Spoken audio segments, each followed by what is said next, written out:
There is so much exciting music out there happening that I need to react to right now. It's insane.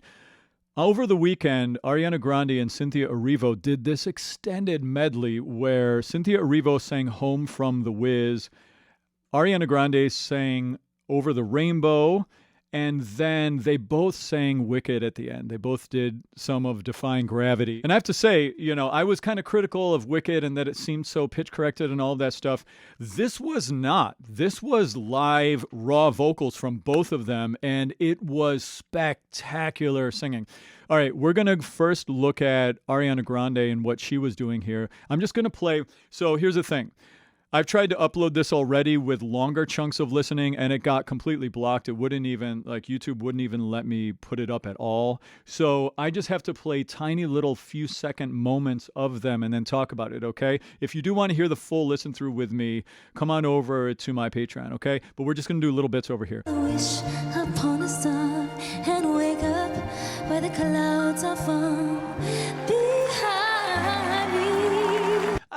Her riffing was amazing. Her little, all her little extra stuff she did, completely magical. She had quite a bit of vibrato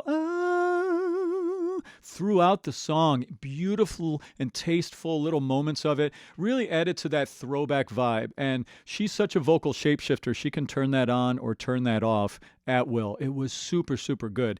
She was great at having airflow in her tone and then getting brassier and beltier when she got louder. She had some really good money notes here at the end. Let me see if I can grab one of those here. Way above the chimney tops, Here we go. that's where you find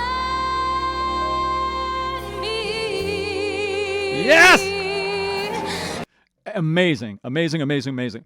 Now, my only criticism I have of hers, which is very small, is that she did choose to sing with a super airflowy tone. Somewhere. And what it caused was it caused her to have to breathe in the middle of phrases at times where, from an artistic standpoint, I don't think it serves the expressive idea as much as it could. For instance, in the beginning, she did somewhere over the rainbow. She took a breath in the middle of the word over. And typically that's a no-no in singing because we take a breath to bookend the thing we're saying. It's kind of like making a statement. A statement has a beginning and a middle and an end. And you don't want to breathe in a moment where it separates it in a strange way, if that makes sense. So that was my only little criticism of her. But hey, lots of singers have done that over the years. My voice teacher had. I've got to speak at it from that way. But she was absolutely magical. It was so dreamy. She's wonderful, wonderful, wonderful at singing the song. And the money notes were spot on. So I have to say the most amazing moment for me by far from this performance was Cynthia Erivo singing The Wiz. Oh my God. She is just... The biggest thing here, let me just show you a little bit of it here. She's so natural in her body when she performs. She's so efficient. There's no extra work happening at all. Good vocal fold closure, great use of her mouth space. She's not working at all more than she does. She's a master singer. Master. Flowing. I wish I was home. I wish I was back there. Listen to that tone. With the things I've been knowing. So you can hear she has just such a natural resonance in her voice. What's resonance? Resonance is when one thing vibrating sympathetically vibrates another thing. So in this case, when we're talking about it from singing, we're talking about the vocal folds vibrating and then vibrating stuff in your face that makes it ring and makes it come out. She has a super ringy voice, very efficient. She hardly ever has to work when she gets big. When that makes the tall grass bend into leaning. Do you hear that control? Sometimes she's a little airflowy, sometimes she's brassy. She puts vibrato effortlessly on the ends of phrases. So gorgeous. World's gone and changed its fate. I love her But I depth. still know where I'm going. You hear that openness? She opens her throat a little bit in the back on those bottom notes, which is also something that she did in Wicked too. She had a little bit more depth of tone than Idina Menzel, if you remember, like a little bit more internal back throat space. And she's using that here so masterfully. All right, let's see if we can grab some of the end. Like, it was amazing at the end. So amazing. All right, let me see. This might be it right here. I'm trying to play the tiniest amount because it's going to get blocked. So I'm hoping that I'm not doing too much right here. So it's kind of weird. Like right here, actually, there's a little weird thing happened.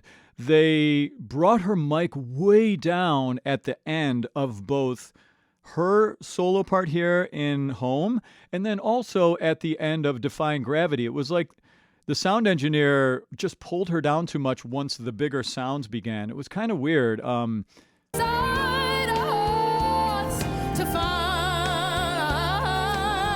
Look at how free she is. Do you see how free her technique is? She's not working. She's wailing away right there. And she's not working very hard. You know? She's not straining. She's not pushing. She's just ringing. Ringy, ringy, ringy. See that vowel? Love. Great vowel modification. All right. See, that's where the mic got really quiet there. Weird. So that top note, she went up into what I call gear 3 of the voice. So for belting, we've got gear 1, which is like your speaking voice taken higher. Bop, bop, bop, bop, bop, bop, bop. You're up to like the top of your thickened, heavy part of your chest voice. Then there's a little switcheroo into a thin part of your voice. I call it the upper chest contemporary register. And that lasts for like about a fourth or so, a third, a major third of intervals. And then above that is gear 3, where the voice has to let go of the brass. It has to let go of the thickening. It has to thin out a little bit. She goes into that note right there on the top.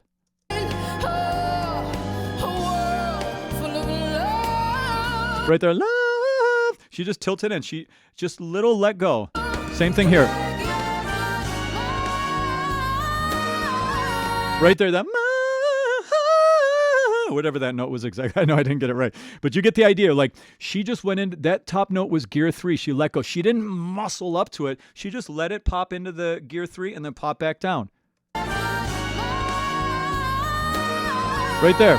Notice that? Just a little bit of letting go. She still had enough energy on it for it to be exciting, but she just let it go enough so that it popped up there. It's so hard to do that. It's so hard to do that. I try to get people to do that all the time, and I'm telling you, it's so hard to do that. All right, check this out. Now, they did Wicked together, and that was amazing. Amazing, amazing. The most amazing. And I think this was straight up live. This is how accurate they can sing live. Amazing, amazing.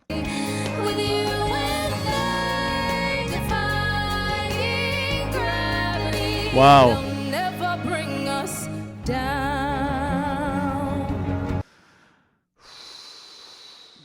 So good. All right. I wanted to play. I tell you, I'm so tempted to show you more of this, but the last thing I'm going to show you, we're going to listen to the battle cry at the end here. It was spectacular. She did hers, of course. She did her signature one, and everybody loved it. So here we go.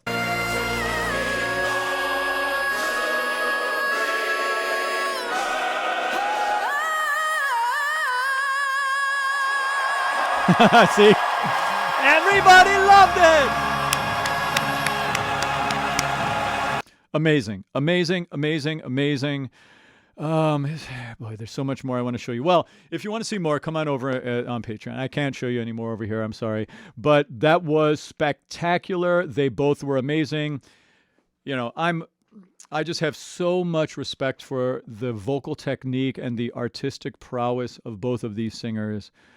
I'm very excited to do some more deep diving of them in the future, and especially Cynthia. I mean, for me personally, just, you know, like I said, I think they both were amazing. For me personally, Cynthia stole it from me with her performance of Home from the Wicked. I thought that was an incredible, incredible performance. I was goosebumpy the whole time. So amazing. Anyway, let me know what you thought if you got to watch it. You know, I'd love to hear your thoughts on it. They were amazing. So, all right, I'll see you in my next video. Next video I've got to do, I'm going to be reacting to one of my past students from a couple years ago who was just on The Voice last night.